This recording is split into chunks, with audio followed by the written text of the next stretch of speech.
آپ نے نیت کر کے کام شروع کر دیا نا، بے شک نہ کر پائیں، میرا کریم جانتا ہے کہ اس کی نیت کیا تھی، اللہ وہ اجر عطا فرما دیتا ہے۔ ایک بزرگ تھے، کہیں سے ٹریول کرتے ہوئے جا رہے تھے، راستے میں انہوں نے ایک بہت بڑا جو ہے مٹی کا ڈھیر دیکھا، اور اس وقت اس قوم کے اندر جو ہے نا قحط تھا، لوگ بھوکے تھے، کھانے کو نہیں تھا۔ انہوں نے سوچا کاش یہ پورا ڈھیر جو ہے نا اناج کا ہوتا اور میرا ہوتا، تو میں یہ پورا اناج اللہ کے بندوں پر خیرات کر دیتا، سب کو بانٹ دیتا۔ نہ انہوں نے اناج بانٹا، نہ اناج خریدا۔ What you did it intention, اچھی نیت کر لی، ہوتا تو میں کرتا، ہے نہیں۔ سبحان اللہ، اللہ کی طرف سے حکم ہوتا ہے کہ میرے اس بندے کے نامہ اعمال میں یہ جتنا اناج خیرات کرنے کی اس نے نیت کی تھی اتنا ثواب لکھ دیا جائے۔ انما الاعمال بالنیات۔ کچھ روایتوں میں یہ پڑھا کہ اللہ پاک کی بارگاہ سے فرشتوں کو حکم ہوتا ہے کہ میرے اس بندے کے نامہ اعمال میں یہ نیکی لکھ دو۔ کہا یا اللہ ہم تو کرامن کاتبین ہیں، ہم تو ساتھ ہیں اس نے یہ نیکی کی نہیں ہے۔ ارشاد ہوتا ہے کی نہیں ہے مگر اس کا ارادہ تھا، اس کی نیت تھی کہ میں نے کرنی ہے۔ تو سبحان اللہ، انسان اپنے ذہن میں اچھی اچھی نیتیں رکھے۔ ادھر تو نیتیں بھی بری ہوتی ہیں، پیسے آئیں گے تو صدقہ خیرات کروں گا، یہ نیت نہیں بنتی۔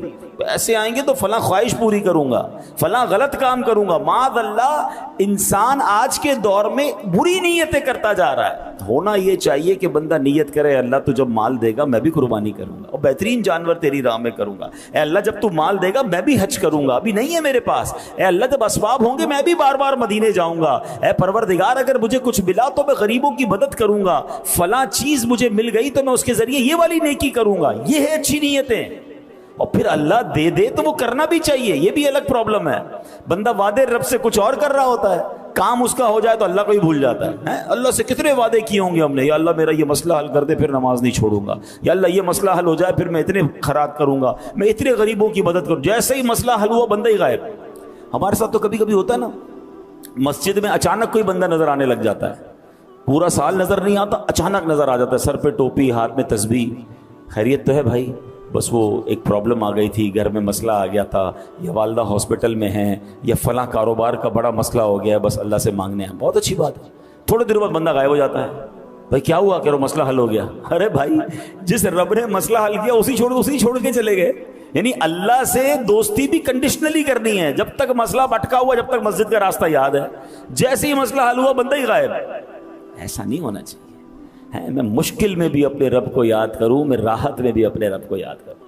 اگر آپ مومن کے دونوں اسٹیٹ سمجھ لیں نا، دونوں مومن کی صورتیں سمجھ لیں کہ مومن تو ہر حال میں فائدے میں نا، اگر وہ مشکل میں، دیکھیں انسان کی زندگی میں دو ہی وہ ہوتے ہیں نا، دور ہوتے ہیں، یا تو مشکل کا دور ہوتا ہے یا آسانی کا دور ہوتا ہے، ٹھیک ہے؟ مومن کا انداز پتہ کیا ہوتا ہے؟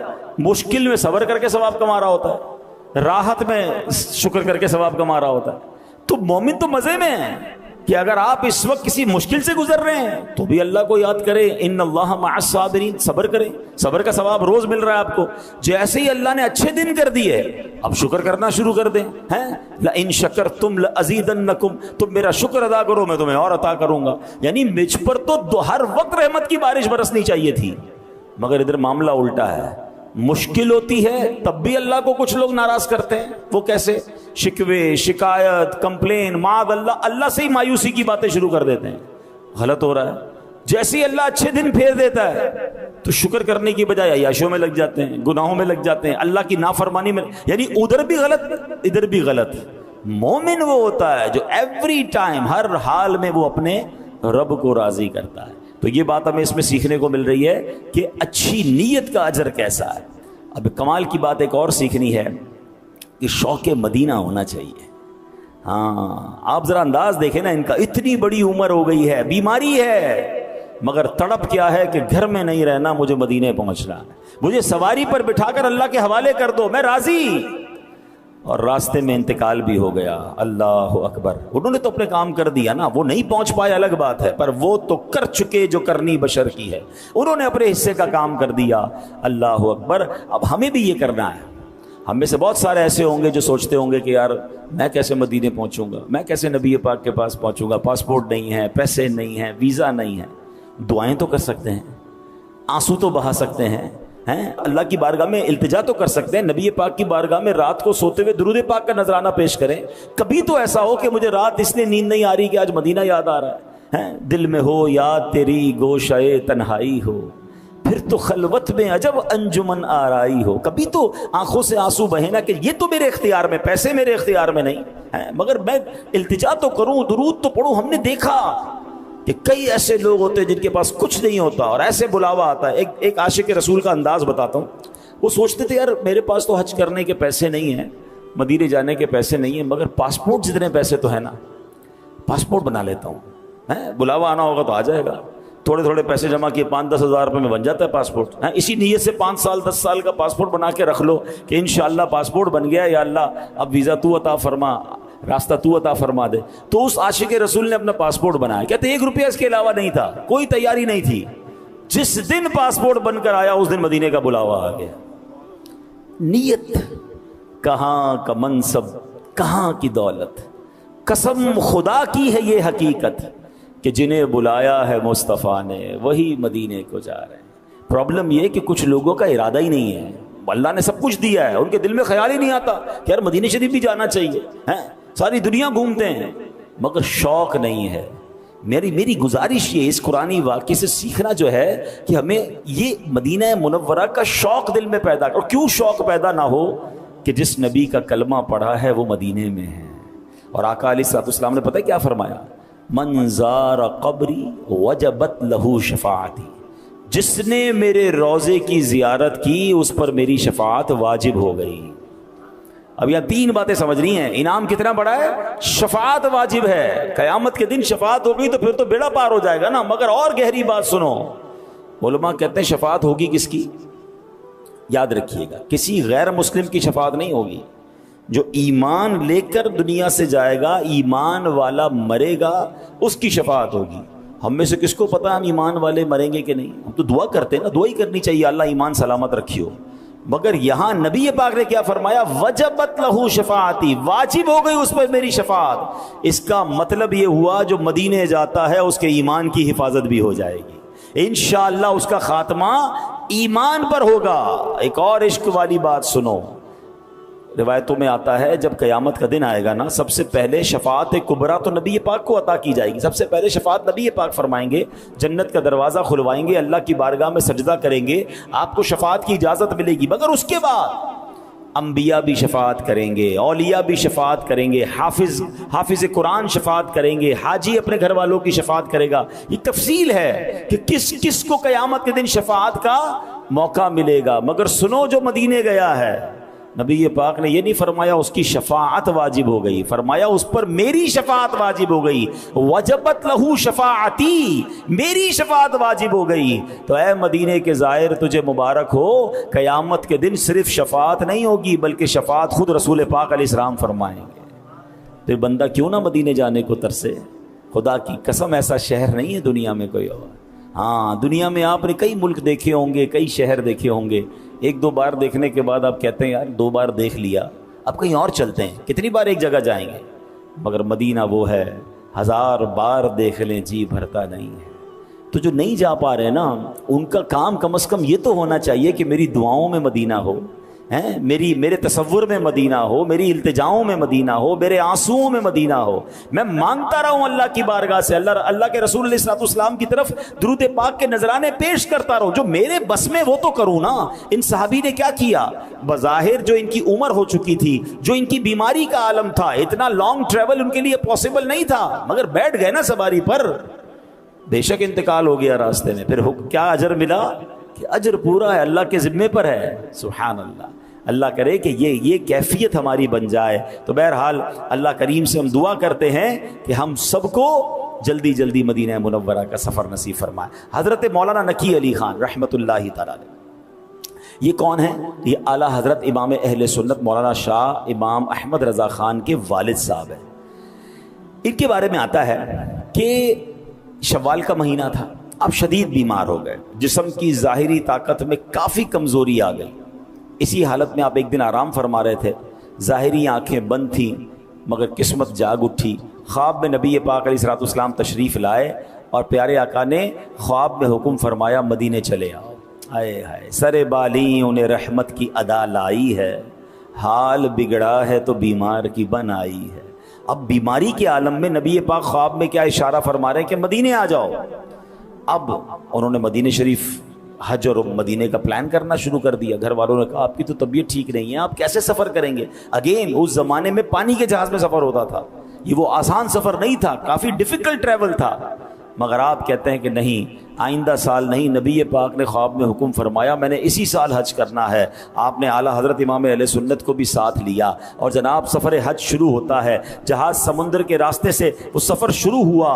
ابھی مدینہ طیبہ کے ارادے سے جب گھر والوں نے بہت سمجھایا نا کہ ابھی نہ جائیں، اگلے سال چلے جائیے گا، کہتے ہیں بس میری نیت یہ ہے کہ مدینہ منورہ کے سفر کے ارادے سے قدم گھر سے باہر نکال لوں، اس کے بعد بے شک راہ مدینہ میں انتقال ہو جائے، میرا کام پورا ہو جائے گا۔ وہی والی بات ہے، شوق روکے نہ رکے، پاؤں اٹھے نہ اٹھے، کیسی مشکل میں ہے اللہ تمنائی یہ دوست۔ اب کیا ہوا؟ حج کے لیے روانہ ہوئے۔ سبحان اللہ، ایک بار پھر سفر مدینہ میں نبی پاک علیہ الصلوۃ والسلام خواب میں تشریف لائے، اور خواب ہی کے عالم میں ایک پیالہ جو ہے وہ دوائی کا حضرت مولانا نقی علی خان کو عطا فرمایا۔ کہتے خواب میں ہی وہ دوائی پی، مرض میں شدت میں کمی آ گئی، پورا سفر حج اور مدینے کا سفر تندرستوں کی طرح میں نے کر لیا۔ ہاں، تو یہ بڑے کرم کے ہیں فیصلے، یہ بڑے نصیب کی بات ہے۔ آپ میں سے کچھ لوگوں کو لگتا ہوگا ایسا کیسے ممکن ہے، مگر میں بغیر کسی بندے کی طرف اشارہ کیے میں آپ سے پوچھتا ہوں جو مجھے یہاں سن رہے ہیں، جو مکے مدینے گئے ہیں، کبھی ان کو ساتھ بٹھا کر پوچھئے گا کہ کوئی ایسا واقعہ ہوا آپ کے ساتھ سفر میں کہ آپ کی دل میں کوئی خیال آیا ہو اور وہ چیز پوری ہو گئی ہو، ابھی تو آپ نے دعا کرنا شروع کی ہو اور اس سے پہلے وہ کام آپ کے سامنے ہو گیا ہو۔ تو تقریباً جتنے لوگ حرمین طیبین گئے ہیں آپ کو سارے لوگ یہ واقعات سنائیں گے کہ یار ہاتھ اٹھانے کی تو نوبت نہیں آتی تھی، دماغ میں خیال آتا تھا اور تھوڑی دیر بعد وہ ہماری آنکھوں کے سامنے کام پورا ہو جاتا ہے۔ تو سبحان اللہ، سوچو جہاں بن مانگے اتنا ملتا ہے وہاں مانگنے پہ کتنا ملتا ہوگا۔ ہیں یہ بڑے کرم کے ہیں فیصلے، یہ بڑے نصیب کی بات ہے۔ اے میرے پیارے اسلامی بھائیوں، یہ صرف عام دنیا کے لوگ دیوانے نہ تھے مدینے کے۔ حضرت جبریل امین کون ہیں؟ فرشتوں کے سردار ہیں۔ اب ذرا سنیے گا، نبی پاک علیہ السلام کی بارگاہ کی حاضری کا شوق انہیں کیسا تھا۔ ہیں حضرت جبریل امین علیہ الصلوۃ والسلام وہ عظیم ہستی ہیں کہ جنہوں نے ہر نبی کا قرب پایا ہے، سارے نبیوں کو دیکھا ہے، دوسرے لفظوں میں وہ ہر نبی کے صحابی ہیں۔ تو ایک بار سرکار دو عالم علیہ السلام نے ان سے بڑا کمال کا سوال کیا، فرمایا جبریل یہ تو بتاؤ تم نے ہر نبی کو دیکھا ہے، کیا ہم سب بھی کوئی دیکھا ہے؟ کیسا سوال ہے، جس نے کم و بیش 1,24,000 انبیاء کو دیکھا ہو، اس سے یہ سوال ہو رہا ہے کہ اے جبریل یہ تو بتاؤ مجھ جیسا کوئی دیکھا؟ جبریل امین نے جو جواب دیا نا وہ بڑے کمال کا جواب تھا۔ وہ جواب اعلیٰ حضرت امام اہل سنت نے اپنے ایک نعت کے شعر میں گویا ہمیں سمجھا دیا۔ وہ کہتے ہیں یہی بولے سدرا والے چمنے جہاں کے تھالے سبھی میں نے چھان ڈالے۔ سدرا والے، سدرۃ المنتہا، سدرۃ المنتہا میں جبریل امین رہتے ہیں نا، تو کہا سدرۃ المنتہا میں رہنے والے جبرائیل نے کیا کہا؟ یہی بولے سدرا والے چمنے جہاں کے تھالے سبھی میں نے چھان ڈالے، آقا تیرے پائے کا نہ پایا، تجھے یک نے یک بنایا، یا رسول اللہ آپ جیسا رب نے کوئی نہیں بنایا، میں نے سارے نبیوں کی صحبت اٹھائی ہے مگر آپ جیسا کوئی اور نہیں پایا۔ اب ذرا اور عشق والی بات سنتے ہیں۔ اب سنو جبریل نبی پاک سے آقا کے دربار میں حاضری کا کیسا شوق رکھتے تھے۔ اب ذرا تھوڑا سا میں آپ کی کیلکولیشن کا امتحان لوں گا، آپ کو لطف آ جائے گا، یہ بڑی یونیک معلومات دینے جا رہا ہوں۔ حضرت جبریل سب نبیوں کے پاس آئے ہیں، کچھ کسی نبی کے پاس ان کی زندگی میں 50 بار آئے، کسی کی زندگی میں 100 بار آئے، کسی کی زندگی میں 27 بار آئے، اس طرح مختلف فگرز ملتے ہیں کہ اتنی بار جبریل امین اللہ کا پیغام لے کر نبیوں کے پاس آئے۔ آپ کو پتہ ہے نبی پاک کی بارگاہ میں کتنی بار آئے؟ پہلے تو یہ دیکھتے ہیں کہ حضرت جبرائیل جب نبی پاک سے ملنا شروع ہوئے تو وہ لائف کا کتنا حصہ بنتا ہے۔ پہلی ملاقات جو حضرت جبرائیل کی نبی پاک سے ہوئی وہ جب ہوئی جب نبی پاک کی عمر مبارک 40 سال تھی۔ ذرا میرے ساتھ ریپیٹ کریں گے تو پکا ہو جائے گا، کتنی عمر تھی؟ اور پہلی ملاقات کہاں ہوئی، کون بتائے گا؟ غار ہرا میں، جب پہلی وحی لے کر آئے، اقرا بسم ربک الذی خلق، یہ پہلی وحی لے کر کون آیا تھا؟ جبریل امین آئے تھے۔ عمر مبارک کتنی تھی؟ 40 سال۔ ملاقات کہاں ہوئی؟ غار ہرا میں. بیوٹیفل. اچھا نبی پاک علیہ الصلوۃ والسلام نے اس دنیا میں کتنے سال اس دنیا کو اختیار فرمایا؟ 63 سال. کتنے سال؟ عمر مبارک کتنی تھی؟ 63. 63 میں سے 40 نکال دیں, کتنے سال ہو گئے؟ 23 سال. Very good. اب 23 سال کے دن منائیں. تھوڑا سا مشکل سوال ہے. 23 سال میں کتنے دن بنتے ہیں؟ آسان کر دیتا ہوں کہ اگر 365 دن ایک سال میں ہم گنتے ہیں انگلش کیلنڈر کے لحاظ سے, تو 10 سال میں کتنے ہو گئے؟ 3650 دن. ٹھیک ہے, ملٹی پلائی بائی 2 کر لیں, 20 سال کر لیں, تقریباً 7300 دن ہو گئے. یہ کتنے سال کے دن ہو گئے؟ 20 سال کے. 3 سال کے مزید 1000 دن گن لیتے ہیں, موٹا حساب کر رہا ہوں میں. ٹھیک ہے جناب, تو یہ کتنے ہو گئے؟ 8300 یا 8400 دن. موٹا حساب آپ کیلکولیٹ کریں گے تو ایگزیکٹ فگر آ جائے گا, میں اپنے دماغ سے حساب کر رہا ہوں. 8400 دن بنتے ہیں پہلی ملاقات سے لے کر اس دنیا سے پردہ فرمانے تک. آؤٹ آف دوز 8400 ڈیز میں, دنوں میں, حضرت جبرائیل میرے آقا کی بارگاہ میں 24000 بار حاضر ہوئے ہیں. آپ ذرا غور کریں. اور کہاں سے آئے ہیں؟ سدرۃ المنتہا. یہ 7واں آسمان سے بھی اوپر ہے. فرمایا اتنا فاصلہ ہے کہ زمین سے پہلے آسمان کا فاصلہ 500 سال, اگلا فاصلہ 500 سال. اگر کوئی سواری پر جاتا ہے, جبریل امین کہاں ہوتے ہیں؟ 7واں آسمان سے اوپر. سدرۃ المنتہا آپ کا مقام ہے. اور 8400 تقریباً دن میں کتنی بار آئے؟ 24000. اب ڈیوائیڈ کریں 24000 کو 8400 سے, تو ایوریج آئے گا روز 3 بار. اب آپ اگر روایتیں پڑھیں گے تو کئی دن ایسے گزرے کہ جبریل امین ایک بار بھی نہیں آئے. تو اس کا مطلب کچھ دن ایسے بھی ہوں گے جب 10 بار بھی آئے, جب 8 بار بھی آئے. اللہ اکبر. یہ کیوں بار بار اتنا سفر کر کے آتے تھے؟ تو سنو, مولانا حسن رضا خان صاحب کہتے ہیں وجہ کیا ہے. کہتے ہیں بے لکائے یار ان کو چین آ جاتا اگر. لکا کہتے ہیں ملاقات کا. کہتے ہیں آقا سے ایک بار ملنے کے بعد ایسا لطف آیا تھا کہ اب سدرۃ المنتہا پر چین نہیں آتا تھا. انہیں بار بار آقا کی یاد ستاتی تھی. بے لکائے یار ان کو چین آ جاتا اگر, بار بار آتے نہ یوں جبریل سدرہ چھوڑ کر. ارے وہ سدرہ چھوڑ کر بار بار اس لیے آتے تھے کہ انہیں نبی پاک سے ملے بغیر چین نہیں آتا تھا. اچھا یہاں ایک اور عشق والی بات سن لو. جبریل امین کی سپیڈ کتنی ہے کہ دن میں کئی بار سدرۃ المنتہا سے آقا کی بارگاہ میں آ جاتے پھر چلے جاتے. تو جب جبریل کی رفتار کا عالم یہ ہے تو جبریل کے آقا جناب رسول اللہ صلی اللہ تعالی علیہ وسلم کی رفتار کا عالم کیا ہوگا؟ یہ بات بھی سمجھنے والی ہے. ساری دنیا میں جتنے فرشتے ہیں, جتنے نبی ہیں, جتنے لوگ ہیں, میرے آقا سب سے سپیریئر, سب سے اعلیٰ اور سب کے آقا ہیں. تو سبحان اللہ, جب ان کے کمالات کا عالم یہ ہے تو مصطفیٰ کریم علیہ الصلوۃ والسلام کے کمالات کا عالم کیا ہوگا؟ جبھی تو کہتے ہیں نا سب سے اولا و اعلیٰ ہمارا نبی, سب سے بالا و اعلیٰ ہمارا نبی, اپنے مولا کا پیارا ہمارا نبی, دونوں عالم کا دولہا ہمارا نبی. بجھ گئی جس کے آگے سبھی مشعلیں, شمع وہ لے کر آیا ہمارا نبی. سارے اونچوں سے اونچا سمجھیے جسے, ہے اس اونچے سے اونچا ہمارا نبی. خلق سے اولیاء, ہم مخلوق ہے نا, ہم سے سپیریئر کون ہے؟ اولیاء. خلق سے اولیاء, اولیاء سے رسول, اور رسولوں سے اعلیٰ ہمارا نبی. اس نبی علیہ السلام کے ہم امتی ہیں. تو اب سوچو نا کہ جبریل امین کو نبی پاک کی بارگاہ میں جانے کا اتنا شوق ہے, تو جناب پھر ہمیں کیوں نہ تڑپ ہو مدینے جانے کی. سبحان اللہ. مدینہ وہ شہر ہے کہ جذب القلوب میں شیخ علامہ عبدالحق محدث دہلوی رحمۃ اللہ تعالی نقل کرتے ہیں, جب کوئی مسلمان زیارت کی نیت سے مدینہ منورہ آتا ہے تو فرشتے رحمت کے تحفوں سے اس کا استقبال کرتے ہیں.